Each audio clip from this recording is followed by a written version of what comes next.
Good evening, my dear time traveler. Tonight, we invite you on an extraordinary journey, where the desert sands whisper ancient secrets and the stones guard memories of a civilization that defied time itself. Get ready to relax, close your eyes, and let your mind drift like a papyrus leaf in the gentle breeze of the Nile. Before we begin our adventure through the mysteries of the pyramids of Giza, don't forget to like this video, subscribe to the channel, and tell us in the comments where you're listening from and what time it is there. We love knowing where our nighttime travelers are scattered around the world.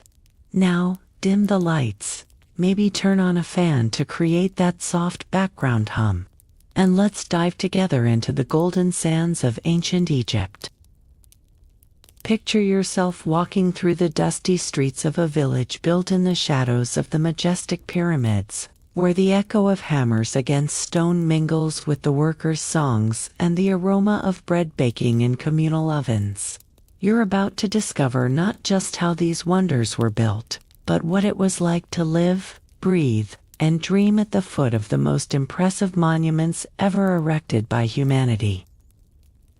The first ray of morning sun cuts through the dry desert air, painting the pyramid stones with golden tones that seem to pulse with life. You awaken in a small mud brick house, its walls still cool from the cold desert night, but already beginning to absorb the growing heat of the day.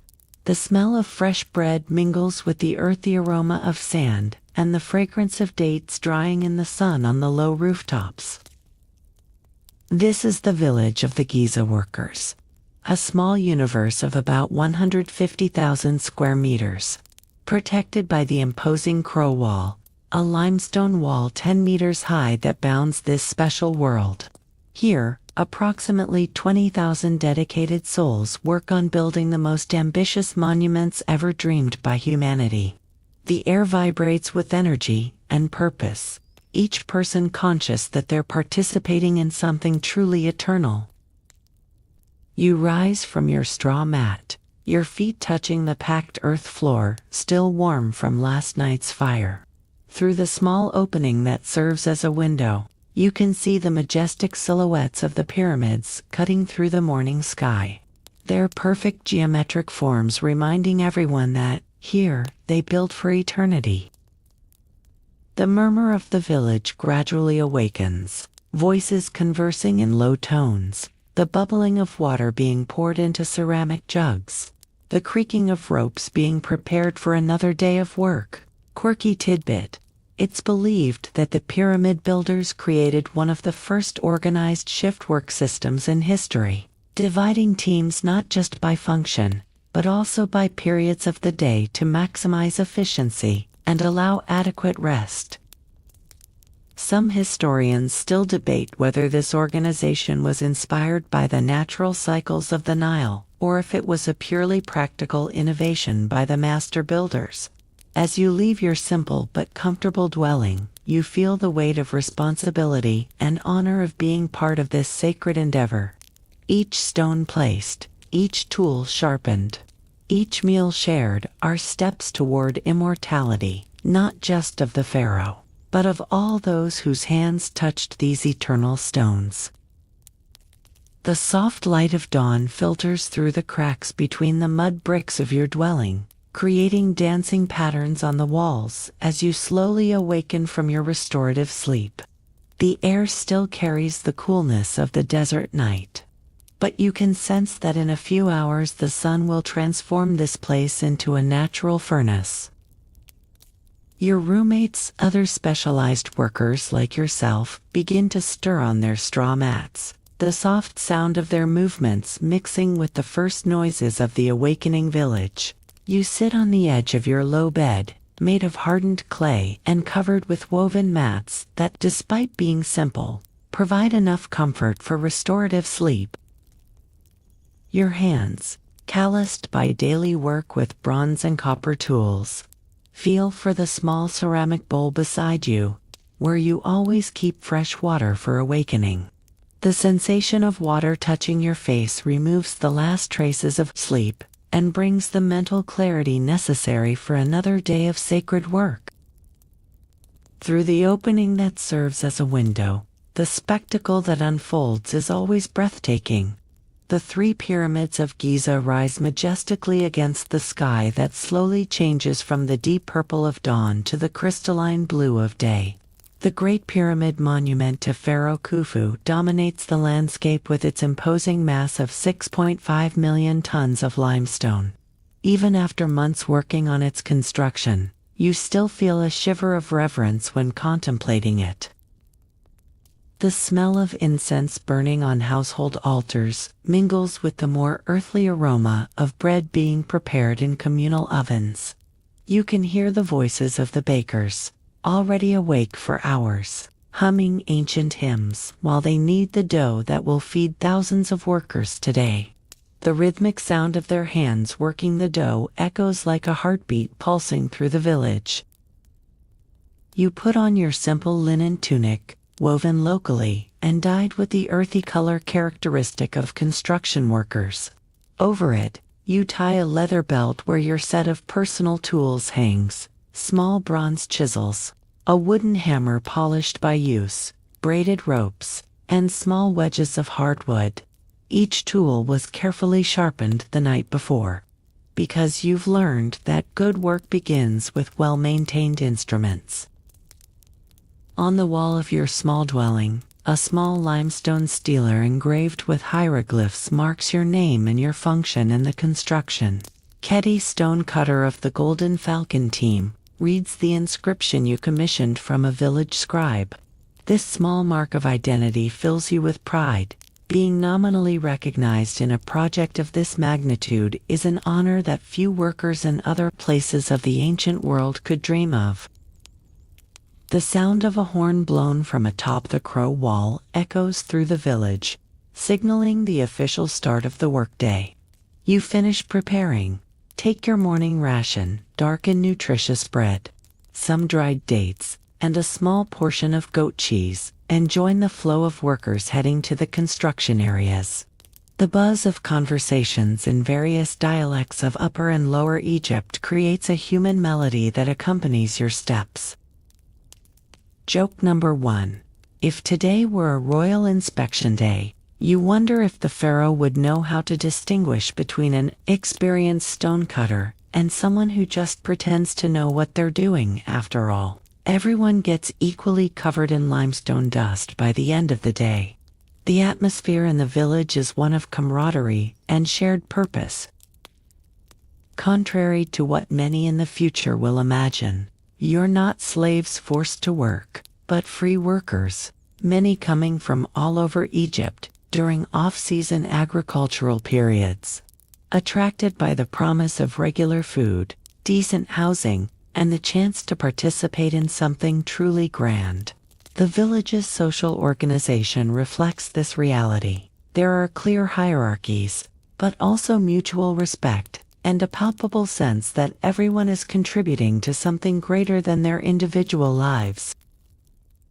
As you walk through the narrow but well-organized streets of the village, you can observe the carefully planned structure of this small world. There are specific areas for different functions: worker housing, organized by specialty; communal kitchens, where the aroma of stews and breads mingles with smoke from the stoves; workshops where tools are forged and repaired; and even a medical area where the inevitable injuries from heavy work are treated. The presence of organized medical care is one of the clearest evidences that you're valued, not exploited. Quirky tidbit: archaeologists discovered that some pyramid workers had bones showing signs of healed fractures, indicating not only that they received medical care, but that they were kept well nourished enough for their bodies to recover adequately. Some scholars still debate whether this advanced medicine for the time was developed specifically for the pyramid projects, or if it already existed in Egyptian society in general. The sun is now higher, and you can feel the heat beginning to radiate from the floor stones and house walls. Soon it will be time to join your team, and begin another day in the monumental task of moving and positioning stone blocks that weigh several tons each. But for now, there's time to appreciate these moments of transition between sleep and work, when the village still resonates with the soft voices of families preparing, children playing between houses, and the distant sounds of animals being fed in nearby corrals. You stop for a moment to drink fresh water from one of the many distribution points scattered throughout the village.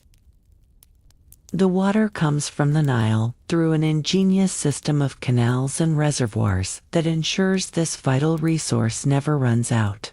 While drinking, your eyes turn again to the pyramids, and you wonder what engineering secrets will be unveiled today.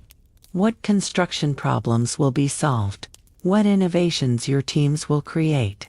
Each day brings new challenges and new solutions, and you feel the familiar excitement that precedes diving into work that is literally shaping eternity.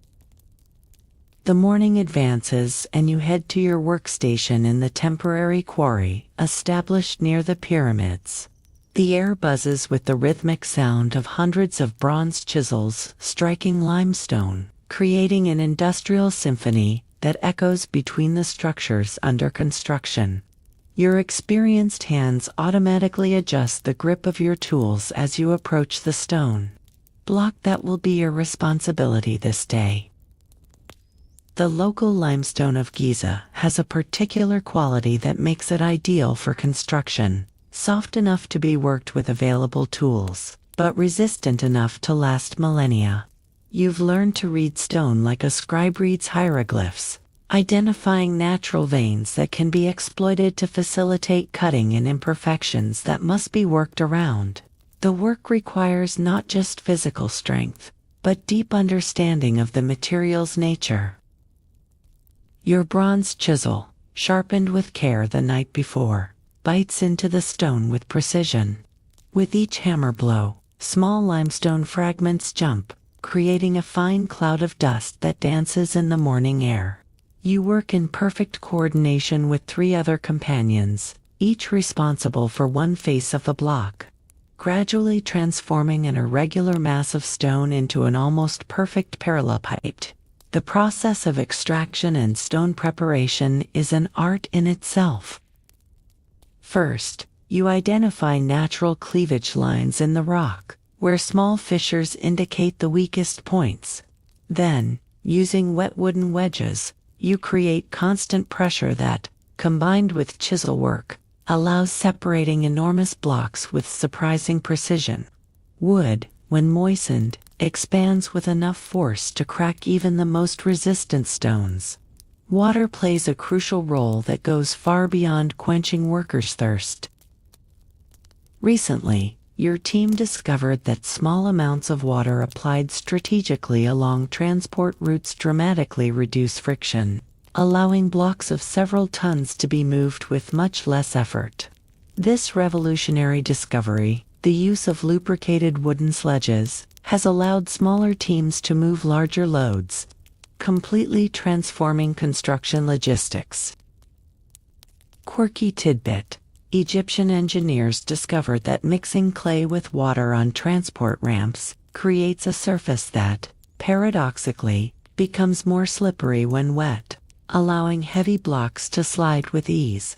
Some modern scholars still debate whether this technique was discovered by accident during an unexpected rain or was the result of deliberate experimentation.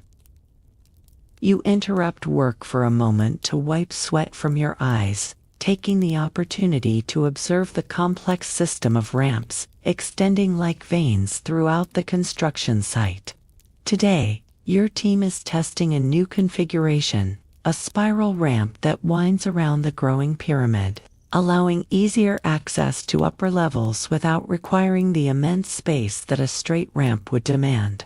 The engineering behind these transport systems is as impressive as the pyramid architecture itself. The sound of ropes being stretched draws your attention to where a specialized team prepares one of the most ingenious lifting systems ever developed. Using a combination of rudimentary pulleys, counterweights and multiple braided papyrus ropes. They can lift blocks that would normally require hundreds of men. You watch fascinated as a 2-ton block is smoothly suspended, swaying slightly in the air before being positioned with surgical precision. Constant innovation is a striking characteristic of the project. Almost daily, some team develops a new technique, a more efficient method, an improved tool. You yourself contributed a modification to chisel design that significantly reduces blade wear, allowing work for longer periods without need for resharpening. These small improvements, when multiplied by thousands of workers, result in enormous efficiency gains. Joke number 2. You sometimes amuse yourself thinking that if workers were paid for improvement suggestions, some colleagues would have already accumulated enough wealth to build their own smaller pyramids. The coordination between different teams is a spectacle in itself. Stonecutters like you work in sync with transporters, who in turn coordinate with lifting and positioning teams. Visual signals using colored cloth flags allow distance communication, while drums mark work rhythms that help synchronize collective efforts. Pyramid construction is not just an engineering feat, but also human organization on a scale never before attempted. During a hydration break, you chat with Amenemhib, a lever systems specialist who works on the final positioning team. He tells about experiments his team is conducting with different types of wood for levers, discovering that certain combinations of hard and flexible woods allow applying force much more efficiently. Each stone teaches us something new, he comments, while cleaning his calloused hands on a damp cloth. The day's heat is intensifying, but work continues at constant pace. You've learned to work with the desert climate, not against it. Periods of intense effort alternating with strategic breaks, always with abundant water available, and artificial shade created by linen awnings stretched over work areas. The careful organization of work conditions is more evidence that you're valued workers, not disposable labor. As the sun reaches its highest point, you feel deep satisfaction observing the day's progress. 12 more blocks have been prepared, tested, and approved for transport. Tomorrow, they'll join hundreds of others that gradually raise the pyramid toward the sky. Each stone represents hours of careful work, applied technical knowledge, and most importantly, a small contribution to something that will last forever. Fresh water from a ceramic jug has never tasted as good as after these hours of concentrated work. You drink slowly, savoring not just thirst relief, but also the satisfaction of another day of progress toward eternity. The sun reaches its zenith, and life in the workers' village takes on a different rhythm, slower and more reflective. This is the sacred moment of the main meal, when all teams stop work and gather in shaded areas to share not just food, but stories, knowledge, and the camaraderie that makes this monumental endeavor possible. You head to one of the large communal areas, where linen awnings create shade oases in the scorching desert heat. The aroma emanating from the communal kitchens is irresistible. Fresh leavened bread, grilled meats, legumes slowly cooked with spices, and the sweet perfume of dates and honey that will complement the meal. The village cooks are artists in their functions, transforming simple ingredients into nutritious and flavorful meals capable of sustaining intense physical work. You can hear the sizzling of meat on the grill and the bubbling of large cauldrons where stews slowly simmer. Sitting in a circle with your team on woven mats, you receive your generous portion. Records carefully maintained by supervisors indicate that daily rations equivalent to 21 cattle and 23 sheep to feed about 10,000 people are distributed. This abundance of quality food is more evidence that pyramid builders are respected and well cared for workers. The bread is dense and nutritious, made with carefully selected grains. The meat is perfectly seasoned with desert mineral salt and herbs grown in village gardens.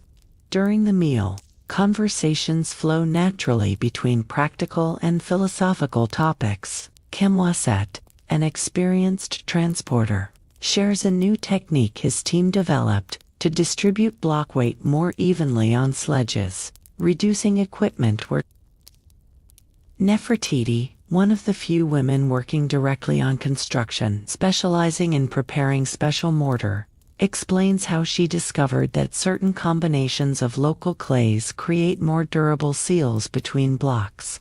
Quirky tidbit: women in the builders village weren't limited just to domestic care. Many were specialists in specific techniques like material preparation, weaving special ropes for construction, and even supervising certain operations. Some historians still debate the exact degree of female participation in construction, but archaeological evidence suggests it was more significant than previously thought. Beer, always present at meals, isn't just a refreshing drink, but also an important source of essential nutrients and vitamins. Made with barley grown on the fertile banks of the Nile, it's lightly fermented and has a sweet, earthy flavor that perfectly complements the salty food. You drink slowly, savoring not just the taste, but also this moment of rest and communion with your companions. Conversations inevitably drift to the most mysterious and fascinating aspects of construction. Jodah-Hatep, one of the master builders, talks about the astronomical measurements that guide the precise positioning of the pyramids. Each angle, each alignment has meaning, he explains, gesturing with hands calloused by work. We build not just to shelter the pharaoh's body, but to guide his soul on its journey to the stars. The mathematical precision involved in construction is truly impressive. You've learned that pyramid angles are calculated not just for structural stability, but also to create specific alignments with important constellations. The work you do during the day has implications extending far beyond the physical. Each stone placed is positioned according to calculations that take into account Earth's rotation and star movement. Joke number 3. Sometimes you wonder if future archaeologists will imagine you had supernatural knowledge, when actually it's just the result of lots of math, careful sky observation, and some trial and error. After the meal, there's a rest period where many workers take advantage to handle personal tasks. Some sharpen tools, others repair clothes or equipment, and there are always groups engaged in board games that help pass time during the day's most intense heat. The favorite game is Sinaat, a strategic pastime that, it's believed, simulates the soul's journey in the afterlife, another connection between daily life and the deeper meanings of the project they work on. You take advantage of this time to chat with Tahotep, a young apprentice who recently arrived at the village from a delta farm. His eyes shine with fascination as you explain different types of stone and their properties, how to identify rock quality, and the secrets to making clean, precise cuts. Transmitting knowledge to the next generation is one of the responsibilities you take seriously. These techniques need to be preserved and perfected. The shade gradually shifts as the sun continues its journey across the sky, and you can sense that soon it will be time to return to work.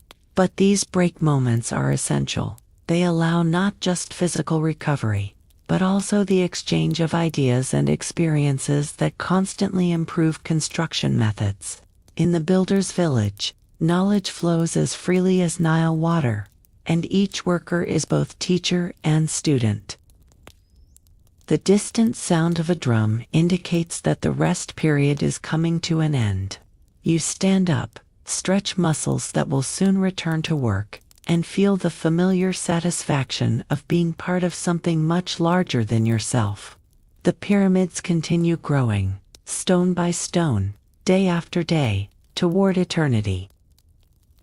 The afternoon unfolds with renewed energy as you join your team for one of the most complex and fascinating operations of construction: the transport and lifting of a master block, a stone of enormous proportions destined for a critical structural position in the pyramid. This isn't ordinary work. It requires perfect coordination between dozens of specialists, each mastering a specific technique that, when combined, allows feats that seem to defy the laws of physics. The block in question is an impressive monolith, weighing approximately 5 tons and measuring almost 3 meters in length. Its surface has been polished to achieve almost mirror-like smoothness, and each angle has been verified multiple times using surprisingly sophisticated measuring instruments. You participated in its preparation during the past week, and now contemplate with pride this perfect example of Egyptian masonry art. The transport team is led by Senemet, a master recognized throughout Egypt for his ability to move impossible loads. His hands, permanently marked by ropes and levers, gesture expressively as he explains the plan for this operation. "Today we'll use the new multiple rope technique," he announces, referring to a revolutionary system his team recently developed. Instead of using a few thick ropes, they discovered that many thinner ropes, working together, distribute weight more evenly and reduce the risk of breakage. The sledge system used for transport is an engineering work in itself. Made of cedar wood imported from Lebanon, they're reinforced with bronze braces and equipped with runners specially designed to slide smoothly over prepared surfaces. The wood has been treated with a mixture of oils and resins that make it resistant to wear and desert temperature variations. Each sledge is a precision tool, carefully maintained and constantly improved. Quirky tidbit: pyramid builders developed one of the first known preventive maintenance systems, systematically checking the condition of ropes, sledges, and tools at regular intervals, and replacing components before they failed. Some scholars suggest this meticulous attention to maintenance was one of the keys to the project's success, though others argue it was simply practical necessity. The process of loading the block onto the sledge is a carefully choreographed ballet, using a series of progressively larger wooden levers. The stone is gradually lifted while small support blocks are inserted underneath. You work with one of the smaller levers, applying constant and controlled force in perfect sync with your companions. The sound of wood creaking under tension mingles with Senemet's rhythmic commands and the scraping of stone against supports. When the block finally rests on the sledge, perfectly balanced and secure, a murmur of satisfaction runs through the team. But this is just the beginning. Now comes the truly impressive part: moving this enormous mass along the steep ramp leading to the level where it will be installed. The ramp itself is an engineering marvel, built with precise incline that maximizes transport efficiency while minimizing necessary effort. The secret lies in preparing the ramp surface.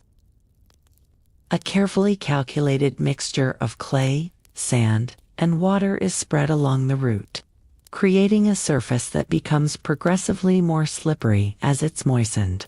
Specialized teams work constantly maintaining ideal moisture, using ceramic jugs to apply water in precise quantities. It's a delicate balance: too much water, and the ramp becomes impassable. Too little and friction makes movement impossible. Ropes are attached to the sledge using an ingenious system of knots and loops that distributes tension evenly. 40 men position themselves along the main ropes, while smaller teams manipulate guide ropes that maintain precise direction. You take your position on the third main rope, feeling the rough but reliable braided material in your hands. Joke number 4. You sometimes joke that if someone invented a way to make stones fly by themselves to their places, half the workers would be unemployed. but the other half would probably find a way to improve the flight system. The command to begin movement resonates like an ancient chant. Heave, ho, heave, ho. The voices of dozens of men unite in a hypnotic rhythm that perfectly synchronizes the collective effort. The sledge resists for a moment, inertia offering its last resistance. And then, movement. Slow at first, almost imperceptible, but gradually gaining momentum as the rope system and prepared surface work their magic.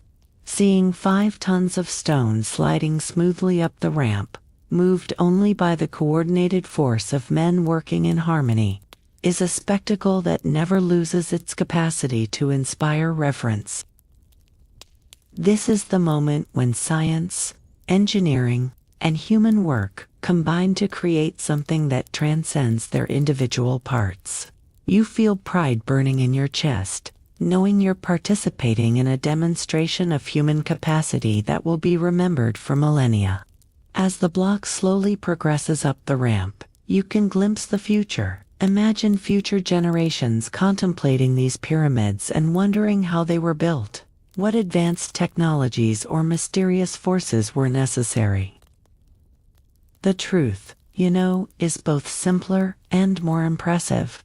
They were built by people like you, using intelligence, determination, and the most powerful tool ever invented, the human capacity to work together to work a common goal. The end of the afternoon brings with it a ritual that marks the transition from physical work to the more spiritual aspects of life in the builder's village. As the sun begins its descent toward the western horizon, painting the sky with golden and orange tones that reflect magnificently on the polished faces of the pyramids, you and your companions prepare to participate in one of the day's most significant ceremonies, the offering to the gods who protect the construction. The temporary temple erected in the village center is a simple but deeply sacred structure. Its limestone walls are decorated with delicately sculpted hieroglyphs that tell the story of pyramid construction, mixing real events with mythical narratives. On the central altar, small offerings accumulate throughout the day: breads, fruits, incense, and small votive figures carved by the workers themselves during their free moments. You join the line of workers approaching the altar, each carrying their small personal offering. In your hand, a small limestone figure you carved representing Ptah, the god of artisans and builders. The figure is rough, clearly the work of someone more skilled with construction chisels than with delicate carving instruments. But it was made with sincerity and devotion. For you, it represents not just an offering, but a personal connection with the divine forces that make this monumental work possible. The priest conducting the ceremony is himself a former builder, someone who intimately understands the challenges and joys of the work you perform. His words aren't just decorated ritual formulas, but deep reflections on the meaning of what you're creating. Each stone we place, he intones, is a step on the stairway that will allow the pharaoh to ascend to the heavens and reunite with Ra. His words echo in the sacred space, reminding everyone that their work transcends the merely physical. Quirky tidbit: pyramid builders develop their own specific rituals, different from traditional religious ceremonies, adapted to the unique needs and experiences of those who work with stone and construction. Some of these rituals included special blessings for tools, baptism ceremonies for important stones, and specific invocations for protection against work accidents. Scholars still debate whether these practices were officially sanctioned by the religious hierarchy or represented emerging popular religiosity. After depositing your offering on the altar, you remain in contemplative silence for a few moments. The aroma of burning incense mingles with the soft sounds of the evening village, distant conversations, the tinkling of tools being put away, the murmur of children playing between houses. This moment of transition between the workday and night of rest is always deeply significant. Spiritual life in the Builder's Village is rich and multifaceted. Beyond formal ceremonies, there's a daily religiosity that permeates every aspect of work. Small protective amulets are common among workers. Some wear representations of Thoth for wisdom in solving technical problems. Others carry symbols of Sekhmet for physical strength, and almost all have some form of accident protection. This isn't empty superstition, but a practical way of maintaining morale and confidence necessary to face dangerous work. As you leave the temple, the sun is setting and the village gradually takes on its nighttime configuration. Bonfires begin to be lit in communal courtyards, creating cozy circles of light and warmth where workers gather for evening meals. The desert night air, which in a few hours will be cutting cold, still retains the day's gentle warmth. You head to one of the bonfire circles where your usual team gathers. Tonight's conversation revolves around the day's spiritual events. Kedi reports an interesting dream where he saw the completed pyramid, shining under the stars like a mountain of light. Nefertari shares a story her grandmother told about how the gods choose certain people to participate in works that will last forever. These aren't just casual conversations, but deep reflections on the meaning of the work they perform. The evening meal is lighter than middays, but equally nutritious. Fresh bread, local cheeses, dried fruits, and always the mild beer that helps relax tired muscles. Food tastes even better when shared under the stars, accompanied by laughter and stories from companions who have become family. Joke number 5. Kedi jokes that if pyramids are stairways to heaven, then you're the builders of history's most expensive stairs, considering each step weighs several tons and takes days to put in place. As night deepens and conversations become more intimate and philosophical, you feel deep satisfaction. It's not just physical fatigue from well-done work, but something more subtle, the sensation of being connected to something much larger than your individual life. The pyramids growing day after day aren't just tombs for pharaohs, but monuments to humanity's capacity to dream on a grand scale and transform those dreams into reality.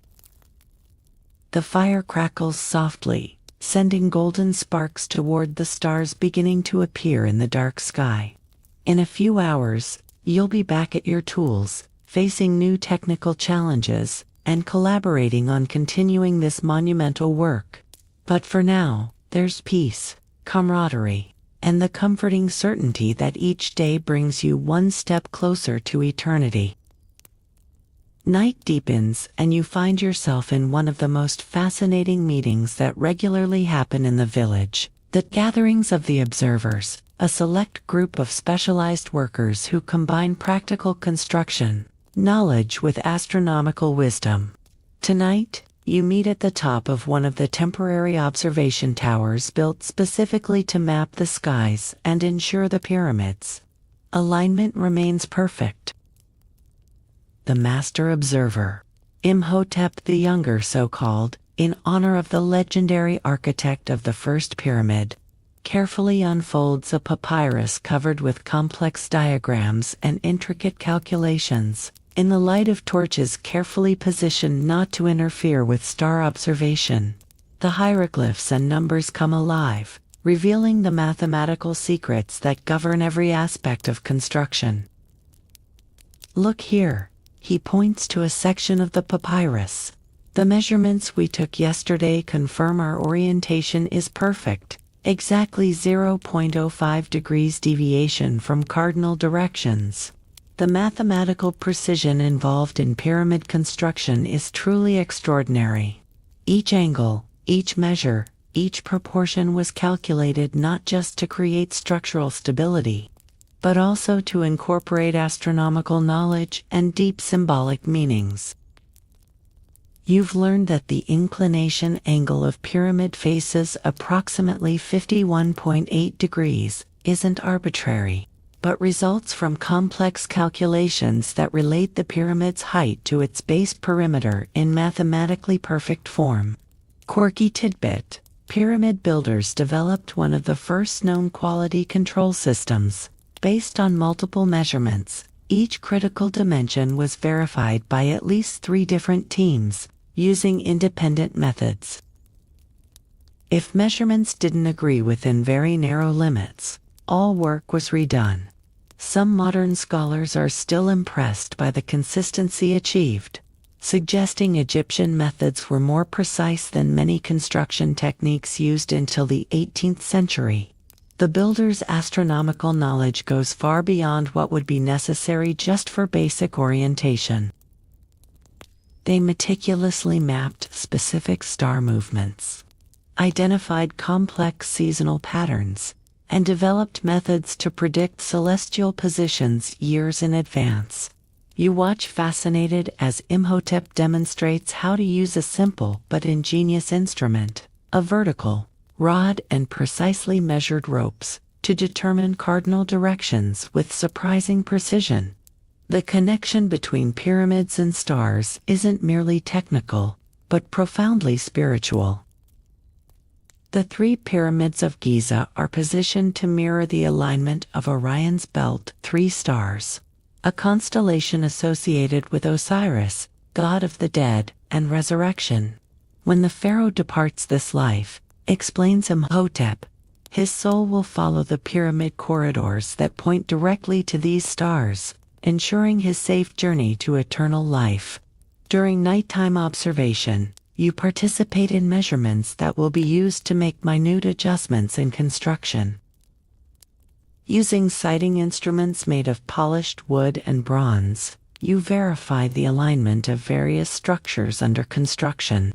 It's work requiring extreme patience and absolute concentration. An error of a few degrees can amplify over hundreds of meters, creating significant deviations in the final structure.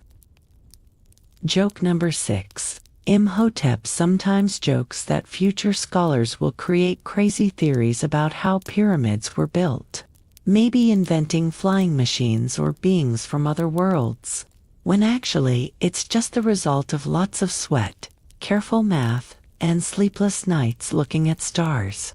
The mathematics used by builders includes concepts that will only be rediscovered by other civilizations centuries later.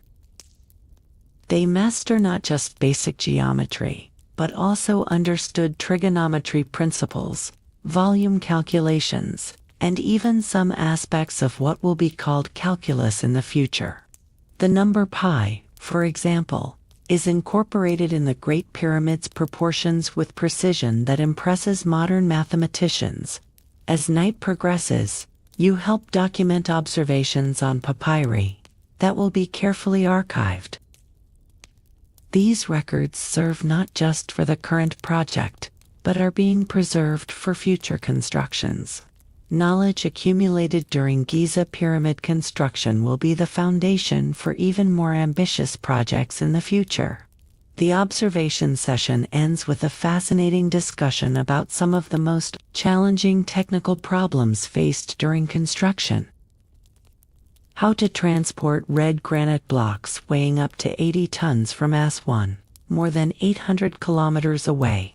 How to ensure internal corridors with specific inclinations maintain their astronomical alignment, even when built through hundreds of meters of solid masonry. These aren't merely academic questions, but practical challenges that your generation of builders is solving through constant innovation and experimentation. As you descend from the observation tower, carefully carrying some measuring instruments, you feel a deep connection with the cosmos. The stars shining above your head aren't just distant points of light, but partners in creating something truly eternal. Each pyramid is, in a sense, an attempt to capture and preserve the perfect order of the heavens in durable stone. The knowledge you acquired tonight about measurements, alignments, and the complex dance between mathematics and spirituality will be applied tomorrow in the practical work of placing more stones in their precise places. This is the beauty of the pyramid project. Every aspect, from the most mundane to the most transcendent, works in harmony to create something that will last forever. The first light of dawn filters gently through the opening of your dwelling, bringing with it the familiar sounds of the village awakening for another day of sacred work. But this isn't an ordinary dawn. Today marks the completion of another row of the Great Pyramid, a significant milestone that will be celebrated with special rituals.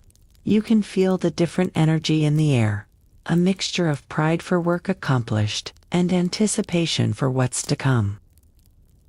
You rise slowly from your straw mat, allowing your body to gradually adapt to movement after restorative sleep. Your hands, already automatically, check the condition of your tools, a habit developed over months of work, where well-maintained instruments can mean the difference between success and failure. The bronze chisel gleams softly in the morning light, its sharp blade a reflection of the constant care you dedicate to your craft instruments. The morning purification ritual takes on special meaning on this celebration day. In the ceramic basin beside your bed, fresh water brought from the Nile seems even more crystalline. You pour it over your hands and face, feeling not just physical cleansing, but also spiritual renewal that prepares you to participate in the day's ceremonies. Water, the sacred element that gives life to Egypt through the Nile's annual floods, carries with it blessings that extend to the work you perform. As you leave your dwelling, the spectacle that unfolds is truly impressive. The entire village is decorated for celebration. Colorful fabrics stretch between houses. Small offerings of flowers and incense perfume the morning air, and groups of workers already gather in organized formations to participate in the ceremonial procession. The pyramids themselves seem to shine more intensely under the golden sunrise light, as if recognizing the day's importance. Quirky tidbit: pyramid builders developed their own calendar based not just on traditional lunar cycles, but also on construction milestones, completion of rows, installation of special stones, and specific astronomical alignments. These sacred construction days were celebrated with rituals, combining traditional religious elements with ceremonies created specifically to honor building work. Some historians suggest these celebrations helped maintain high morale during what was, inevitably, a decades-long project. The ceremonial procession begins at the village's main entrance, where master builders and supervisors gather, wearing their finest ceremonial tunics. You take your designated place among specialized artisans, carrying a small stone replica of the pyramid you carved yourself for this occasion. The figure, though small, embodies the same precise mathematical proportions as the real structure, a testament to the technical knowledge all workers have absorbed during the project. The sound of sistrums and drums resonates through the village, creating a hypnotic melody that seems to synchronize everyone's heartbeats. The music isn't merely decorative, but serves to coordinate the procession's movement and elevate participants' state of consciousness. As the procession advances through village streets toward the Great Pyramid's base, you feel a deep connection, not just with your work companions, but with the entire lineage of builders who have participated in this project over the years. The ceremony at the pyramid's base is a moment of true transcendence. The head priest, himself a former master builder, conducts rituals connecting construction's physical work with deeper spiritual meanings. Each stone we place, his powerful voice intones, is a word in the eternal prayer this structure represents. The words echo against the pyramid's polished faces, creating an acoustic effect that amplifies and enriches the sound. During the ceremony, specific groups of workers are recognized for their exceptional contributions. Your stone cutting team is called forward to receive special blessings for the perfectly prepared blocks that allowed smooth progress of the newly completed row. The sensation of public recognition for well-done work is deeply gratifying, validating not just your technical skill, but also your dedication to the project. Joke number 7. During the recognition ceremony, Khetty whispers that if future pharaohs knew that their pyramid builders received more honor ceremonies than many nobles, they might rethink the whole system. After formal ceremonies, there's a unique tradition where each worker has the opportunity to touch the stone marking the new level achieved by the pyramid. When your turn comes, you press your palms against the cool, smooth limestone surface, closing your eyes and offering a personal prayer. The stone seems to vibrate gently under your hands, as if responding to the touch of those who participated in its placement.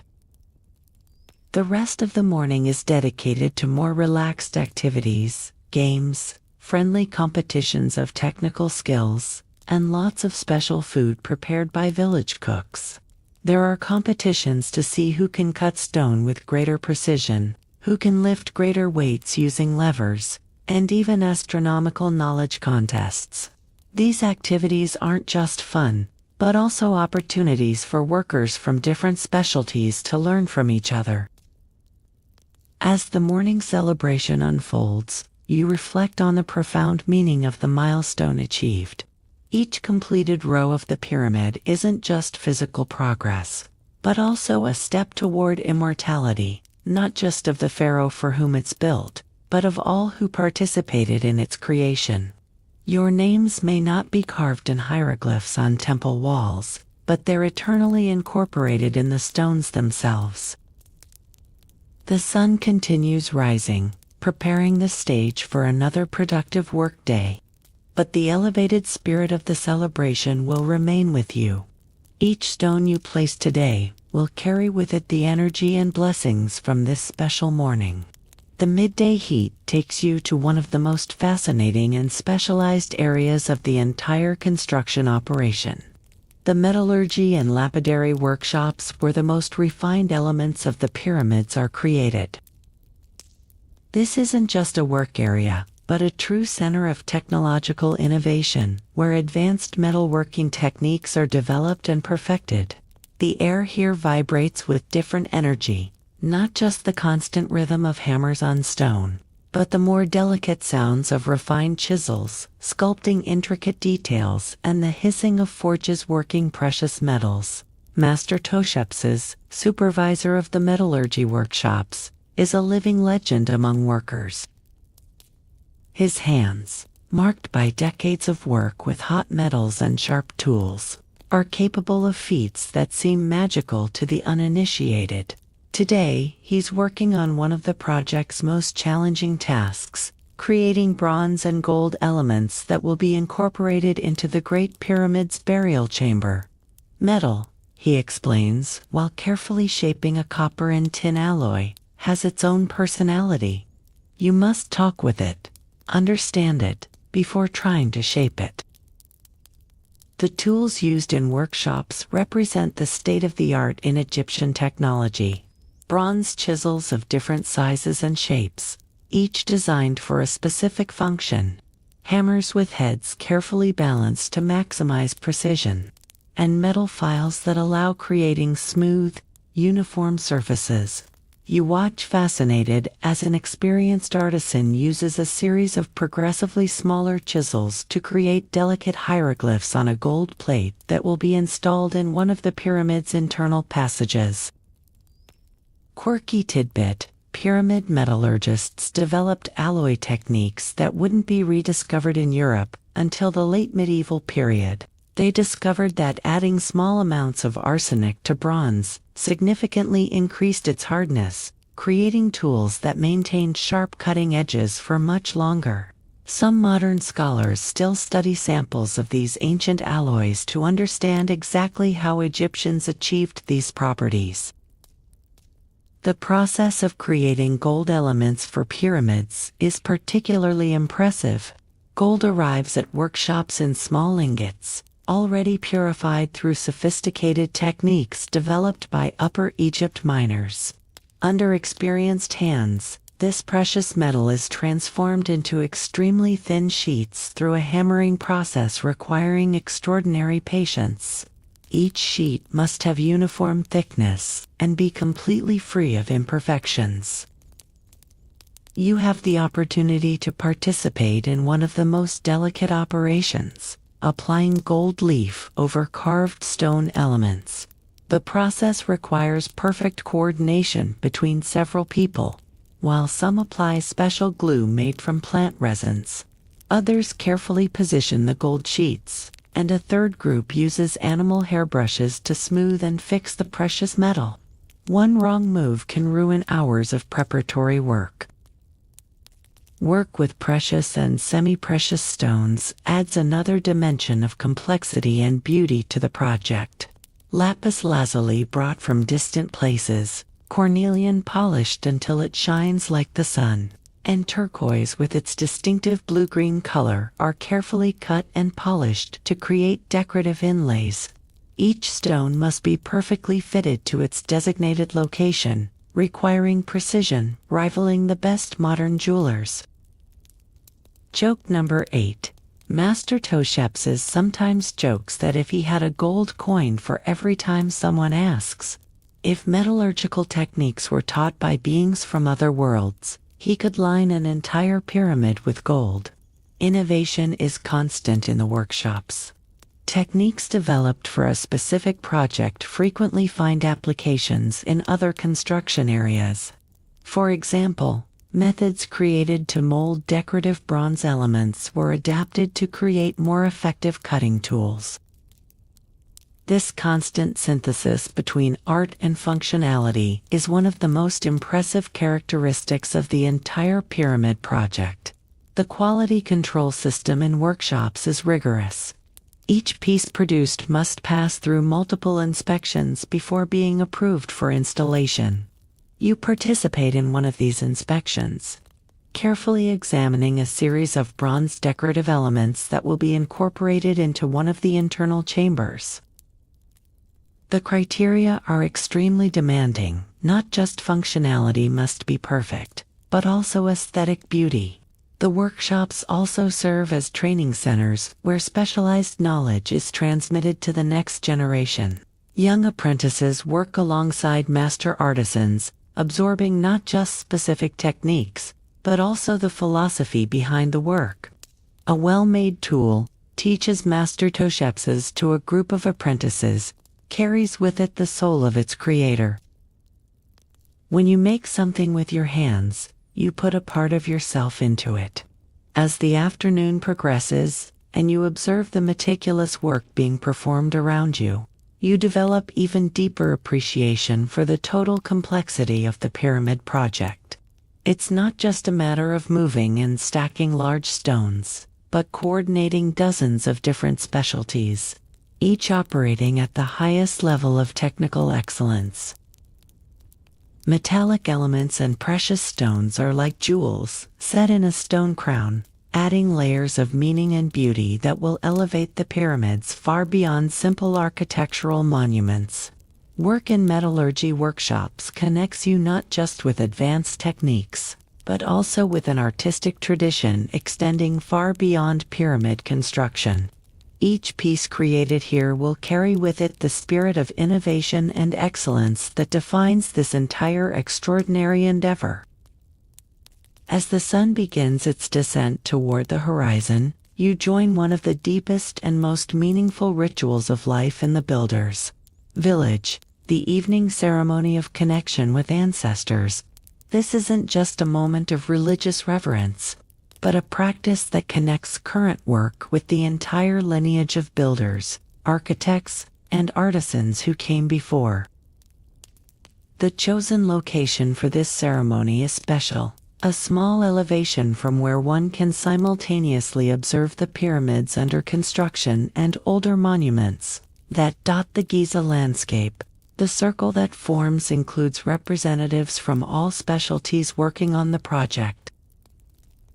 Master builders with decades of experience sit beside young apprentices.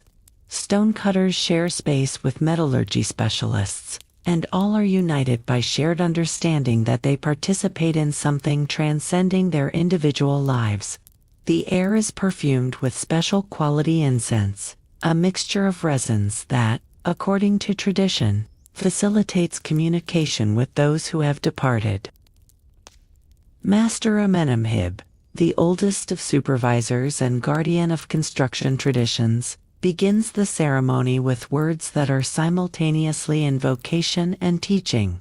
We call the spirits of Imhotep, the first to dream in stone. His voice resonates with reverence, and of all who followed his steps, perfecting the techniques we now use.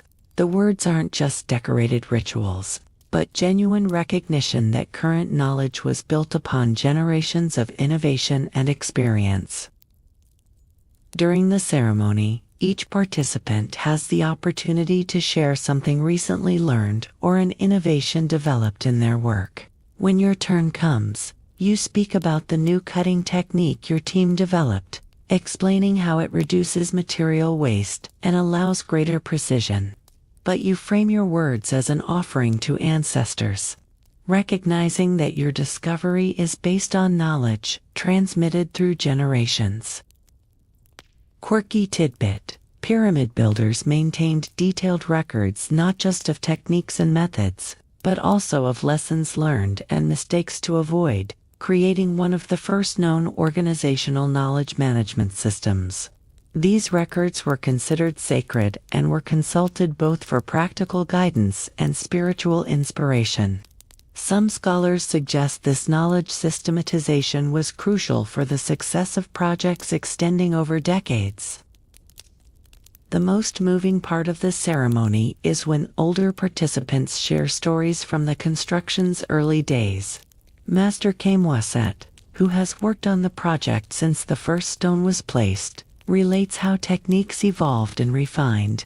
In the beginning, he tells, we needed 50 men to move a block that today we move with 20. Not because we became stronger, but because we became wiser. His words illustrate how the pyramid project is not just construction, but also a continuous process of learning and improvement. The shared stories create a living bridge between past and present. You hear about legendary builders whose innovations made possible techniques you now consider routine, about seemingly impossible challenges overcome through creativity and persistence, and about moments of inspiration that led to revolutionary discoveries. Each story is both historical and inspirational, reminding that you're part of a tradition valuing both technical excellence and continuous innovation. The ceremony also includes a moment of silence dedicated to those who lost their lives during construction. Although accidents are relatively rare due to implemented safety precautions, work with enormous stones and tall structures inevitably takes its toll. The silence isn't just mourning, but also renewal of commitment to work safely and care for each other. Joke number 9. During a lighter moment in the ceremony, Master Amenemhib jokes that if ancestors could see modern construction techniques, they'd probably be impressed. But also ask why current pyramids are built so quickly. How can you guarantee they'll last forever if you don't spend at least 20 years thinking about each detail? As the ceremony approaches its end, there's a commitment ritual where each participant renews their dedication not just to the current project, but to preserving and transmitting knowledge to future generations. You place your hand on a small limestone stone, the same rock the pyramids are made of, and pronounce words, connecting your personal work with the eternal legacy you're creating. The final moment is truly transcendent. As the sun sets, painting the pyramids with golden and orange tones, the entire group chants an ancient song supposedly dating back to the first builders. The voices mix and harmonize, creating a melody that echoes between monumental structures and seems to be answered by the stone echo itself. In this moment, you feel a tangible connection not just with your work companions, but with the entire lineage of builders who made this moment possible. As participants slowly disperse, each carrying renewed energy from the ceremony, you remain for a few extra moments, contemplating the pyramids under twilight light. The work you do daily, cutting stones, moving blocks, solving technical problems, gains an additional dimension of meaning when seen as part of this historical continuity. You're not just building monuments. You're participating in a tradition that connects humanity with eternity. Night approaches, but the sensation of connection with something much greater remains alive in your heart. Tomorrow will bring new challenges and opportunities, but always within the context of this expanded understanding of what it means to contribute to something truly eternal. The pyramids continue growing, stars continue shining, and the eternal cycle of creation, innovation, and achievement continues. Night deepens and you find yourself walking along the banks of a small canal that brings fresh water from the Nile to the builder's village. The water surface, calm and dark, perfectly reflects the stars beginning to appear in the sky, creating the illusion that you walk between two firmaments. This is one of your favorite moments of the day, when intense physical work gives way to contemplation and reflection on the deeper meanings of what you're creating. Water has always had special meaning for the people of Egypt, but for pyramid builders it takes on even deeper dimensions. It's not just the element that makes life possible in the desert, but also a symbol of eternity and constant renewal. You remember the words of one of the priests, "The waters of the Nile flow to the sea and return in mountain rains." Just as Pharaoh's souls travel to the stars and return to inspire future generations. Sitting on the canal bank, you remove your sandals and allow your feet to touch the cool water. The sensation is immediately comforting after a day of work under the scorching desert sun.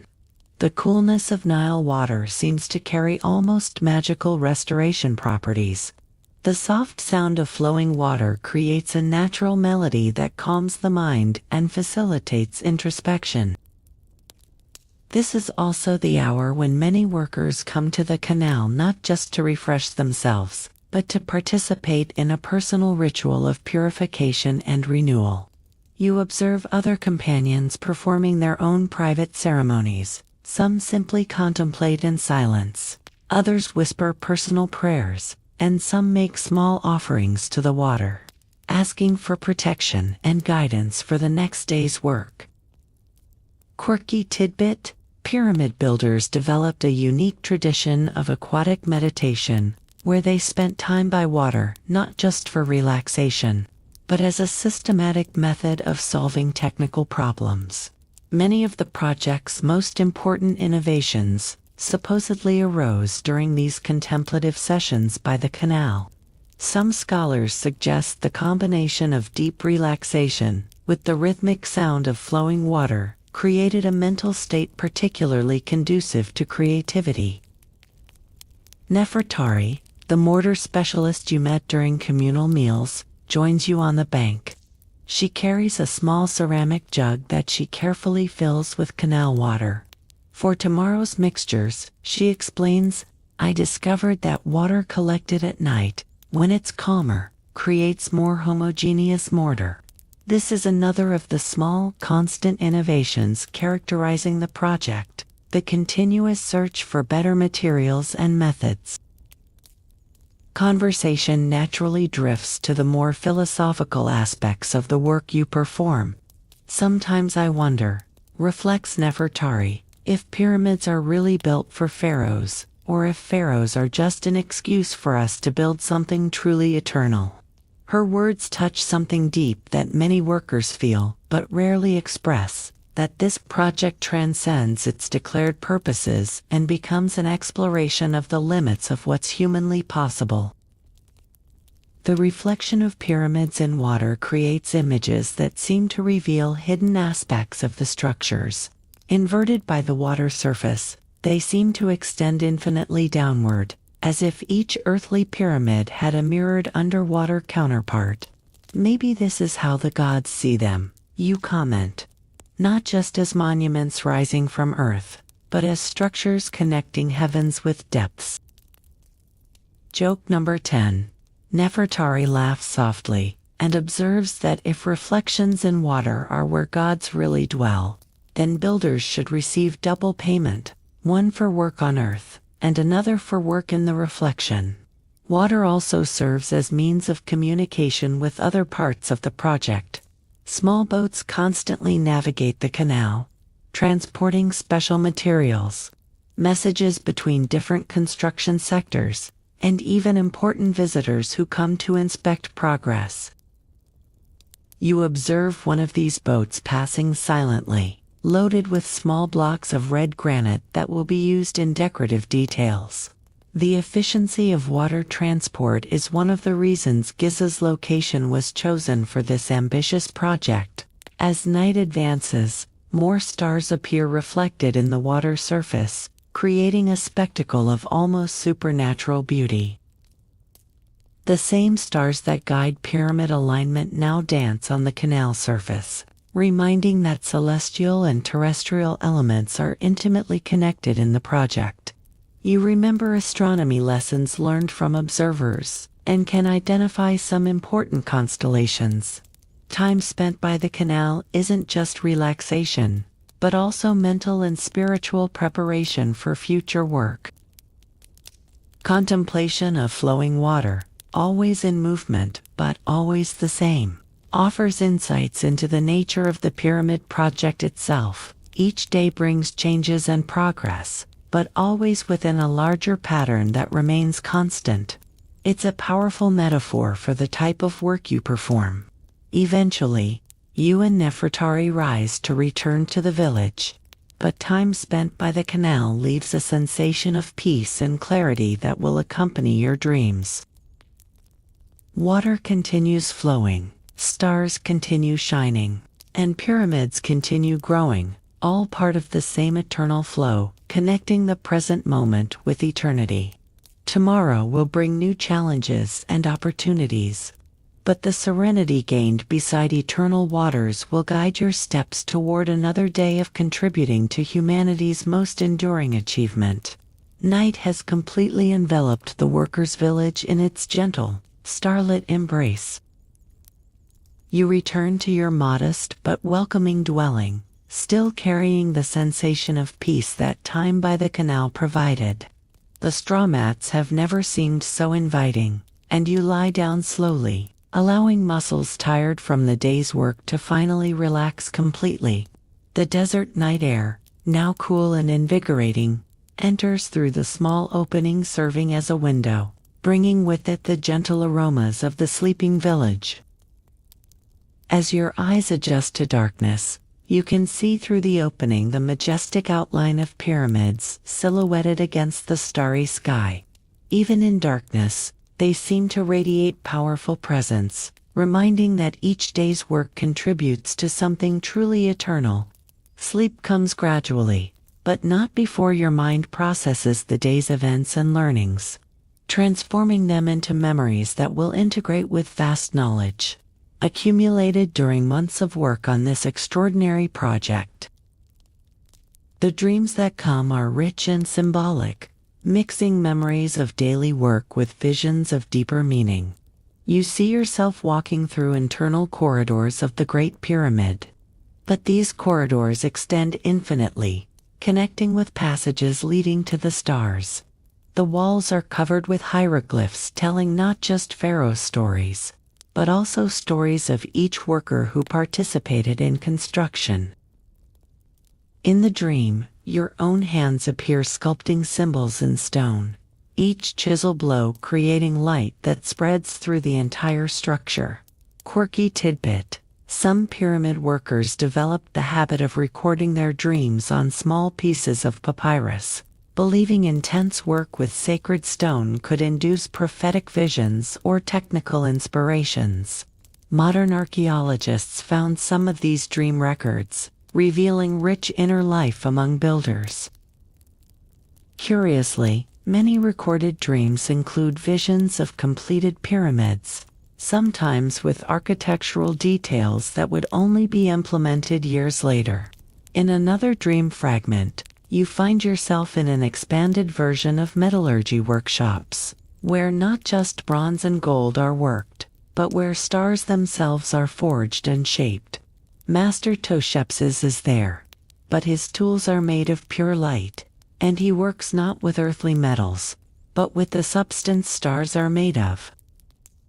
See, he says in the dream, each tool we create on earth is just a shadow of tools God's used to build the universe. The transition between dream and wakefulness is smooth and gradual, even when you awaken briefly during the night, perhaps due to distant sound of a passing caravan or desert animal's nocturnal song.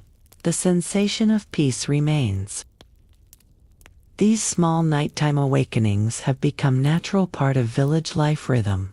Transition moments allowing experience processing and preparation for future work.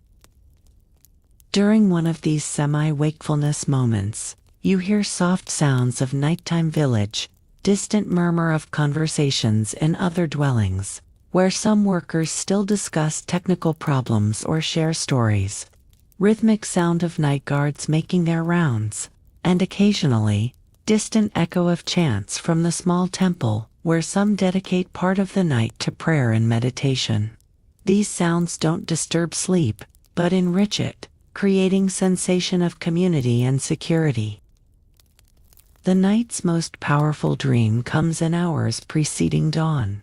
You see yourself not as an individual, but as part of a great collective organism, thousands of workers moving in perfect harmony, each executing their specialized function, but all connected by common purpose. Pyramids grow not stone by stone, but like living beings, expanding organically toward sky. In the dream, you can feel vibrations of each hammer, each chisel, each rope, being tensioned, as if they were heartbeats of a colossal creature.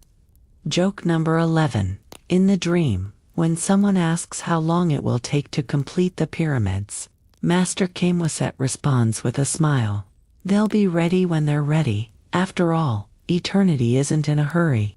As night advances toward dawn, your dreams become more practical and oriented toward specific problems.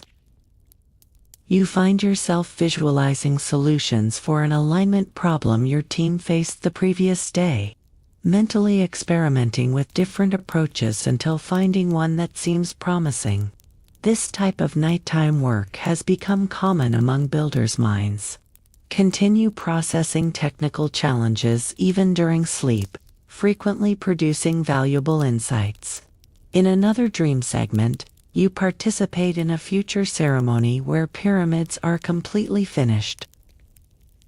The vision is impressive. 3 structures rise in geometric perfection, their polished surfaces reflecting sunlight like giant mirrors. But most exciting in the dream isn't the pyramids themselves, but the sensation of complete accomplishment, of having participated in something that will literally last forever.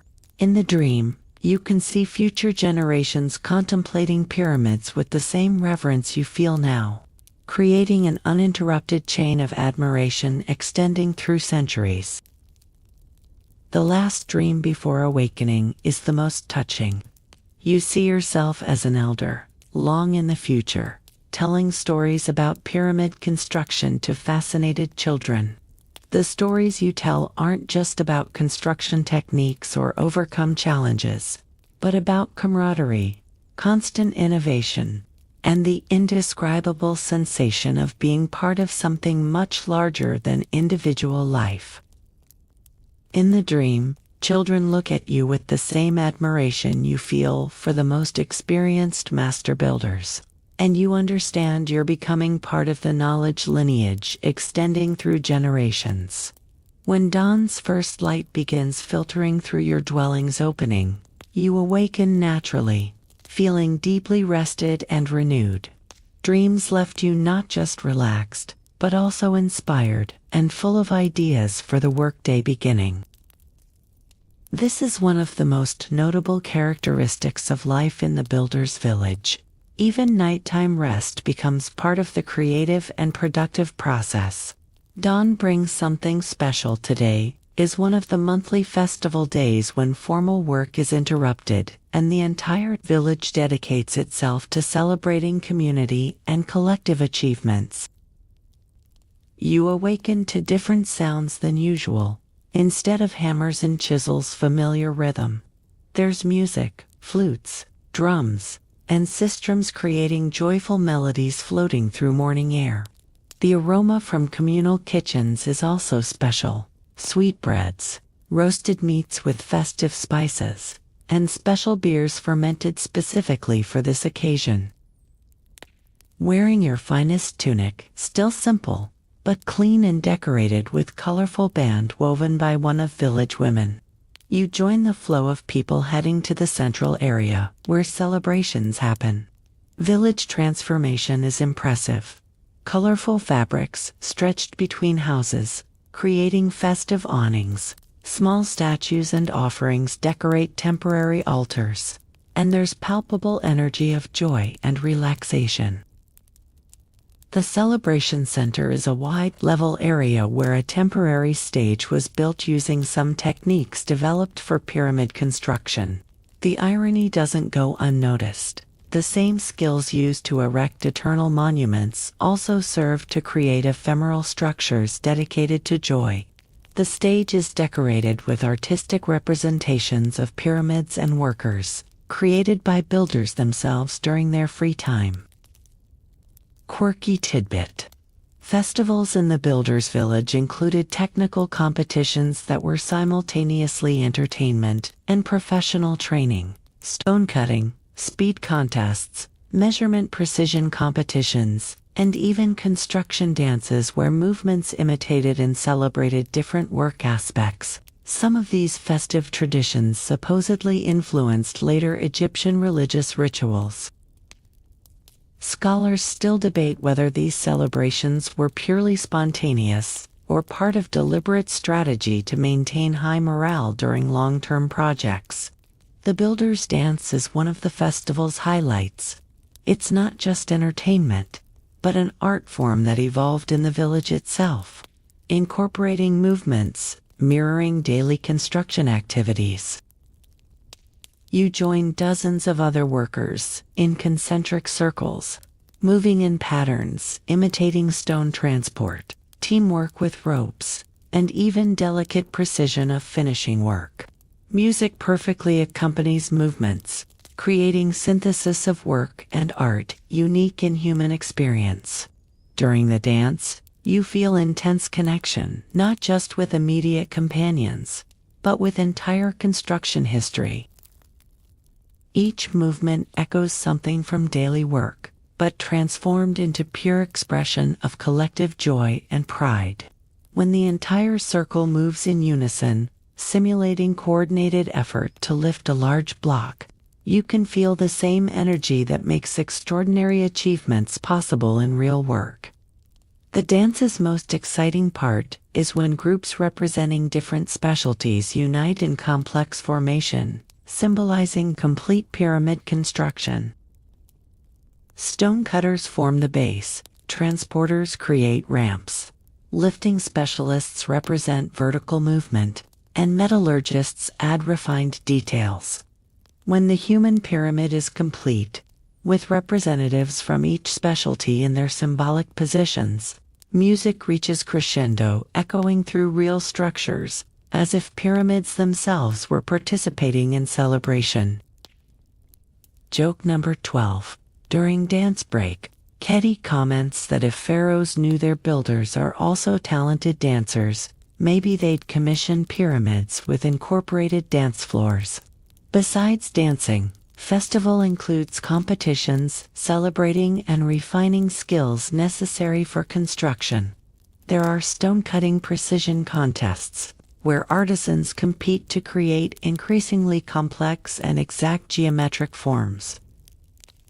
Strength and coordination competitions test transport and lifting skills, but in playful context, transforming arduous work into fun. Even most specialized knowledge is celebrated. There are astronomy competitions where participants must identify constellations and calculate alignments. You participate in particularly interesting competition, creating the best pyramid miniature using only basic tools and small limestone block. Challenge isn't just technical, but also creative. Each participant must incorporate unique elements reflecting their personal understanding of pyramid meanings. Your miniature includes small internal corridors aligned with astronomical precision, innovation impressing judges. Festive meal is true banquet. Roasted meats, special breads, fruits both local and imported, and variety of beers and wines rarely available in daily diet. But more important than food is atmosphere. Long tables where workers from all specialties mix, sharing stories, jokes, and dreams for future. Hierarchies temporarily dissolve, and masters sit beside apprentices, all united by shared experience of building for eternity. During meal, there are spontaneous presentations of music and poetry. Talented workers share songs they invented about specific construction aspects, epic stories transforming daily technical challenges into heroic adventures, and poems exploring deeper meanings of work they perform. One particularly popular song tells story of limestone block that dreamed of flying and found realization being lifted to pyramid top. As festival continues through afternoon, you participate in traditional games adapted to reflect life in Builders Village. Modified version of Senate game incorporates challenges based on real construction problems, where players must navigate pieces through obstacles mirroring situations faced in daily work.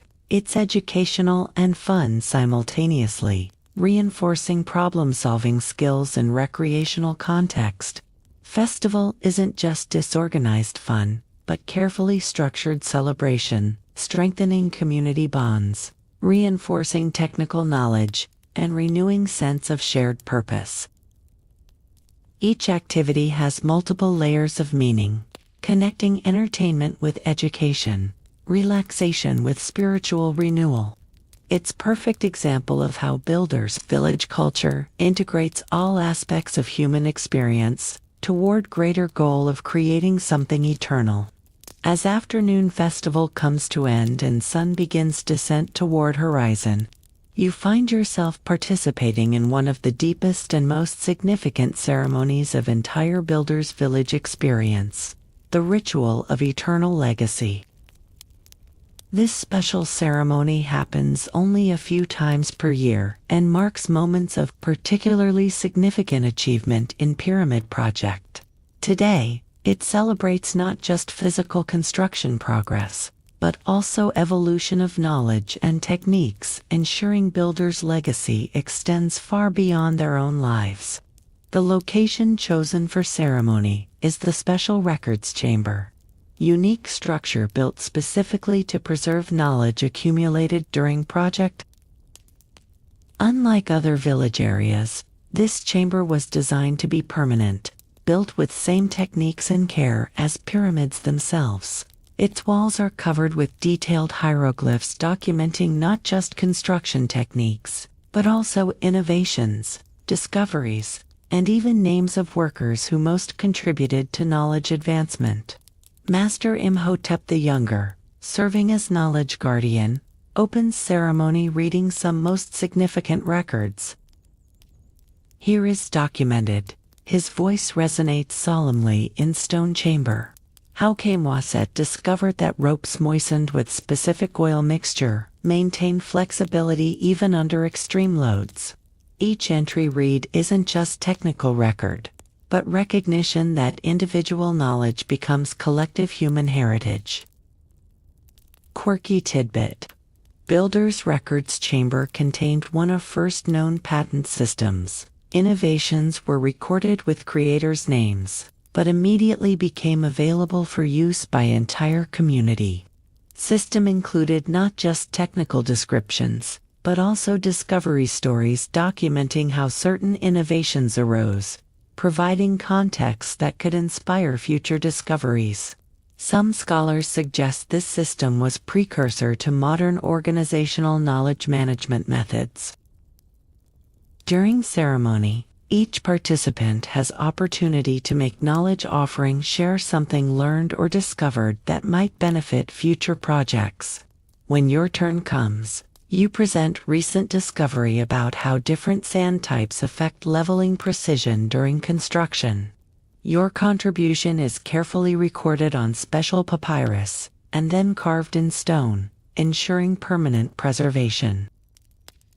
Ceremony's most exciting part is when participants contemplate future map, artistic and technical representations of how pyramids will appear when completed, but also visions of even more ambitious projects that could be realized using knowledge developed here. You see drawings of even larger pyramids, temples with even more refined astronomical precision, and even structures seeming to completely defy what's currently possible.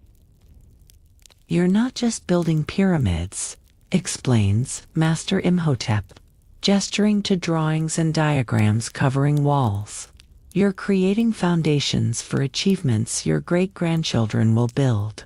His words capture something fundamental about project. It transcends not just individual life, but even individual generations. Knowledge being developed here will be foundation for centuries of future innovation. Ceremony also includes deeply personal moment, where each worker creates their own eternity mark. Unique symbol carved on small stone, and then physically incorporated into one of pyramid structures. Your mark isn't just name or symbol, but artistic representation of your specific contribution to project. When you press your marked stone against chamber wall to make final impression before incorporation, you feel tangible connection with immortality. Joke number 13. During eternity, marks creation. Nefertari comments that if future archaeologists find thousands of these individual marks, they'll probably create complicated theories about mystical rituals, when actually, it's just the most sophisticated quality control system ever invented. Ceremony's most transcendent part is collective meditation on eternity concept. Sitting silently in chamber lit only by carefully positioned torches, participants contemplate what it means to create something that will literally last forever.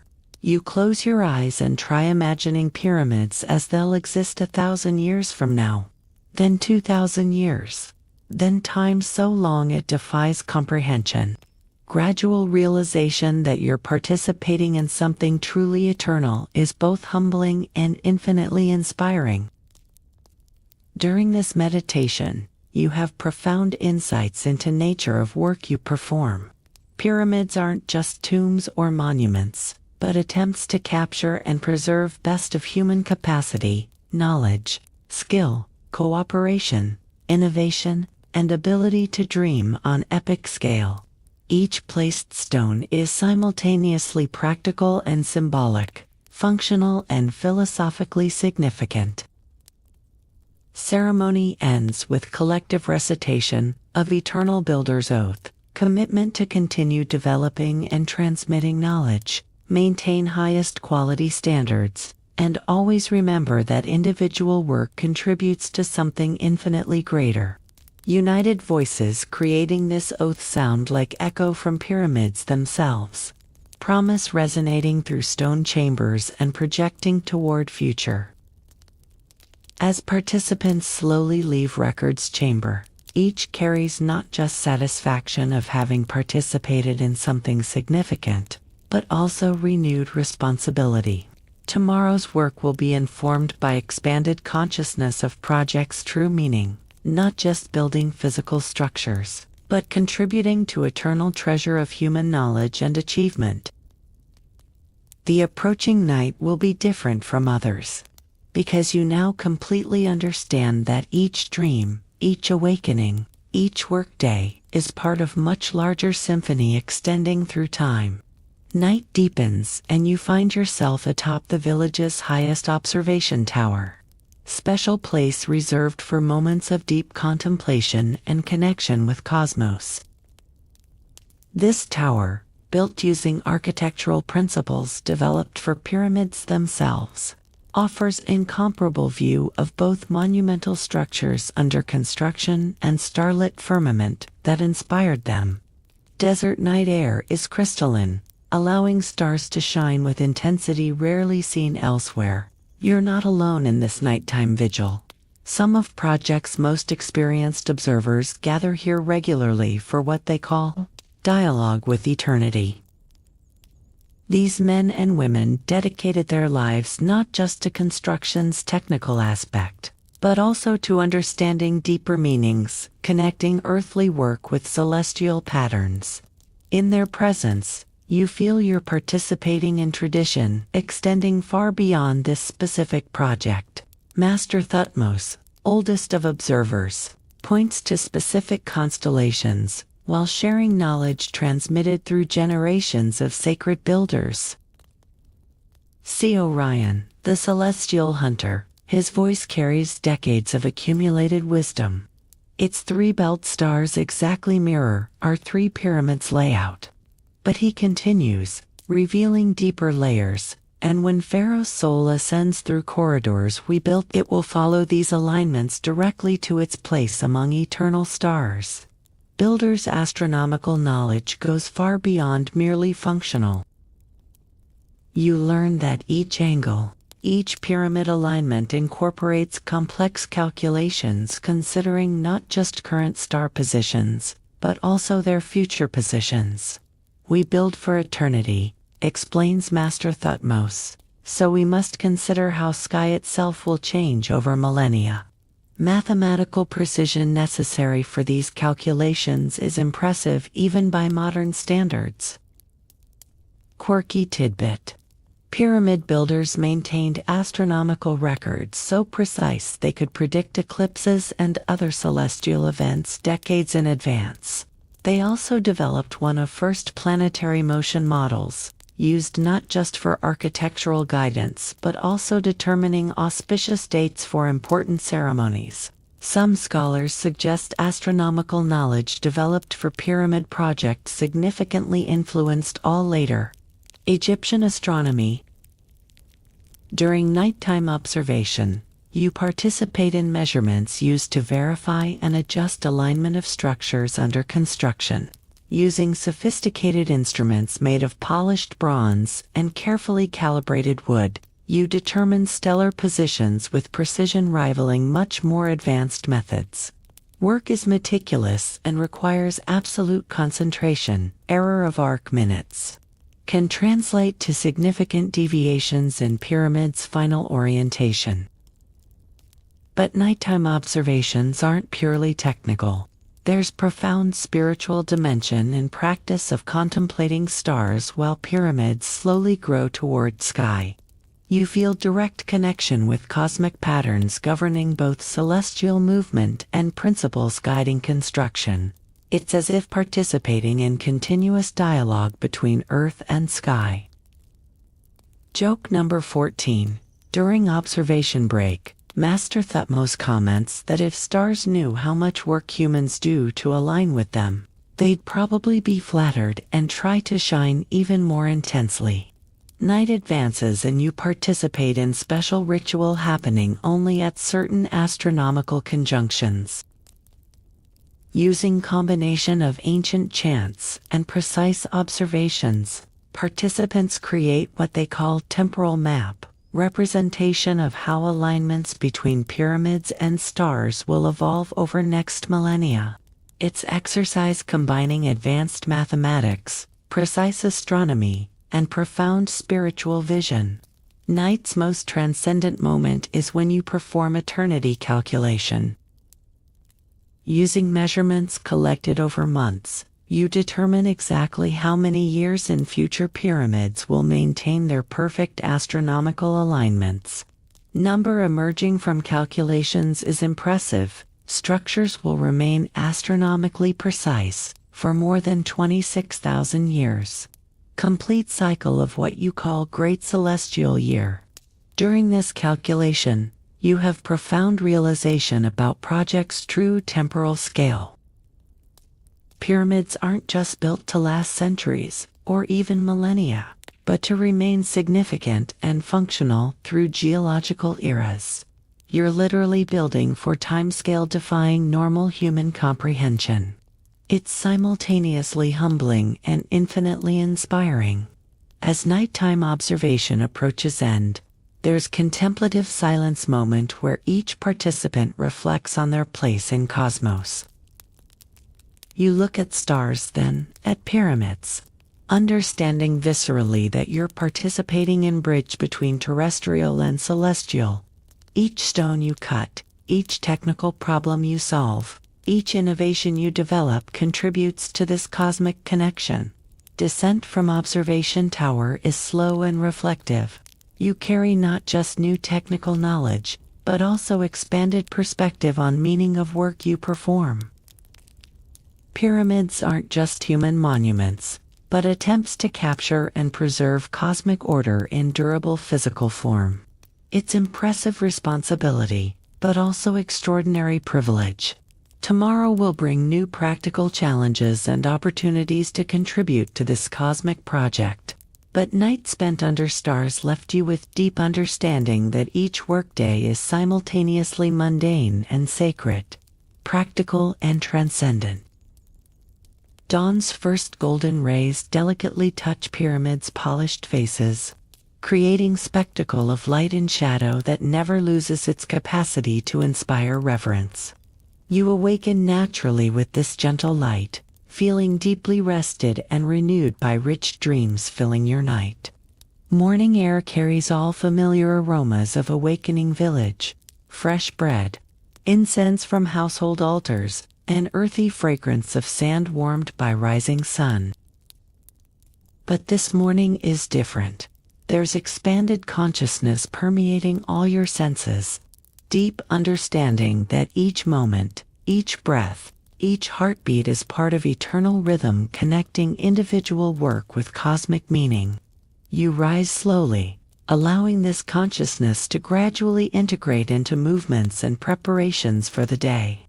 As you dress and prepare tools, each action takes on almost ritualistic quality. Bronzed chisel you carefully sharpen isn't just work instrument, but extension of your will to contribute to something eternal. Rope you check and adjust isn't just equipment, but link in cooperation chain making it possible to move mountains. Each tool carries history of all innovations, allowing its development and promise of all future achievements it will make possible. Leaving your dwelling to join flow of workers heading to construction areas, you notice details previously unperceived. Pattern of light and shadow, created by growing pyramids, way sound of thousands of workers' footsteps, creates rhythm echoing against stone structures. Manner each person carries unique combination of skills, experiences, and perspectives summing to create extraordinary collective capacity necessary for this project. Final quirky tidbit. Pyramid builders developed concept of circular time, idea that daily, weekly and seasonal work followed cycles mirroring both natural rhythms and cosmic patterns. This unique temporal perspective allowed seeing each day as simultaneously unique and part of eternal pattern, each task as new and repetition of something fundamental. Modern scholars suggest this temporal philosophy was crucial for maintaining motivation and quality during projects, extending over decades. Arriving at your workstation, you find particularly beautiful limestone block awaiting attention. Stone has special quality, uniform color, ideal texture, and dimensions, suggesting it will be used in important structural position. You spend moments simply contemplating stone, reading its natural characteristics, and planning how to transform it into perfect component integrating harmoniously with thousands of other blocks. Work that follows is simultaneously familiar and new. Each chisel blow reflects months of accumulated experience, but also incorporates renewed inspiration coming from expanded understanding of project meaning. You work with technical precision, but also with reverence, transforming manual labor into active meditation. Stone responds to your care, gradually revealing perfect form latent in its irregular mass. During work, you reflect on extraordinary journey bringing you to this moment. From first days in village, when everything seemed new and challenging, to now, when you're integral part of operation functioning like complex living organism, you think about friendships made, skills developed, innovations discovered, and spiritual experiences expanding your understanding of what it means to be human. Final joke number 15. While working, you smile remembering first time you tried cutting stone. When Master Kamwaset commented you had lots of ambition and little technique, but that was preferable to lots of technique and little ambition. Now you understand both are necessary to create something truly eternal. The sun reaches its zenith, marking once again the moment of communal meal and rest. But today, as you join companions in welcoming shade of awnings, there's special quality to conversations. Everyone seems to be processing similar insights about profound meaning of work they perform. There are discussions about techniques and innovations, but also about philosophy, spirituality, and legacy they're creating for future generations. During the meal, you share some realizations you had during nighttime vigil at Observation Tower. Your words about connection between stellar patterns and earthly work resonate with companions, who contribute their own perspectives and experiences. Conversation becomes collective synthesis of everything learned and experienced during this journey in Builder's Village. As afternoon progresses and work resumes, you feel you're participating in something transcending merely physical. Each stone placed, each problem solved, each innovation developed, contributes not just to visible structures, but to invisible treasure of knowledge, experience, and human achievement lasting forever. Pyramids are simultaneously physical monuments and symbols of everything humanity can achieve when working together toward truly grand goals. Day approaches end, but you understand that, in deeper sense, it never really finishes. Work on pyramids continues not just through physical construction, but through transmitted knowledge, preserved techniques, awakened inspirations, an example left for future generations. You're part of something literally eternal, not just stone structures, but permanent demonstration of human capacity to dream on grand scale and transform those dreams into reality. As shadows lengthen and another day in Pyramid Builder's Village comes to end, you feel profound gratitude for having participated in this extraordinary adventure. Tomorrow will bring new challenges and opportunities, but always within context of this expanded understanding of what it means to contribute to something truly eternal. Pyramids continue growing, stars continue shining, an eternal cycle of creation, innovation, and achievement continues. You walk slowly back to your dwelling, carrying not just satisfying fatigue of well-done workday, but also serene certainty that you participated in something that will literally last forever.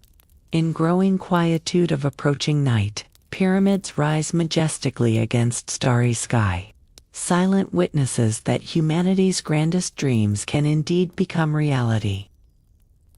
And so, in eternal rhythm of days and nights in desert, in constant cycle of work and rest, innovation and tradition, individual effort, and collective achievement, great work continues. Each dawn brings new possibilities. Each placed stone adds another piece to infinity's infinite puzzle. And each worker contributes their unique part to this enduring monument to extraordinary capacity of human spirit. Gizeh's pyramids slowly grow towards sky. But true miracle isn't just in physical structures rising from desert's golden sand. Miracle lies in living demonstration that when human beings work together with shared purpose, common dedication, and collective vision, they can literally move mountains and build for eternity. And you, dear listener, were part of this extraordinary journey through time. Sleep well with eternal stones, rest in company of sacred builders, and always remember that, even in our modern times, we still have capacity to create things lasting forever, not just stone monuments, but legacies of knowledge, innovation, cooperation, and achievement inspiring future generations. Good night, and may your dreams be populated by golden pyramids and eternal stars.